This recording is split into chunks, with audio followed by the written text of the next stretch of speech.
Hello guys, sa mga naghahanap po ng air compressor na 530 CFM, meron po tayong available dito. 530 CFM siya na Hino HO7C. Tapos meron po siyang R-meter na 2259.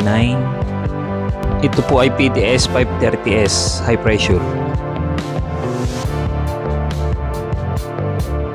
Ayan po, i-walk through po natin.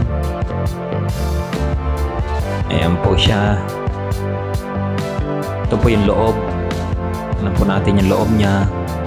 So, kitang-kita nyo naman po sa video. Sariwang-sariwa po siya. Buksan ko po yung pinto para makita nyo po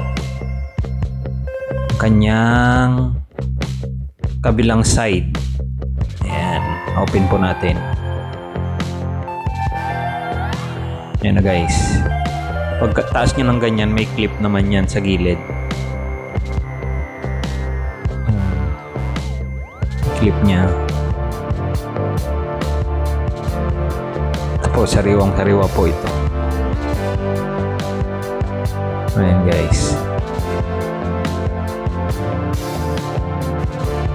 Ayan.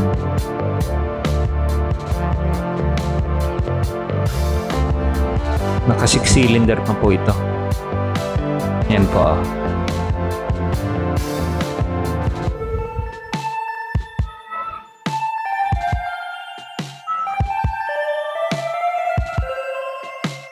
Yan na guys. At ang kanya po, ito po. Makikita nyo po naman Hino HO7C-TA. Yan po yung makina niya.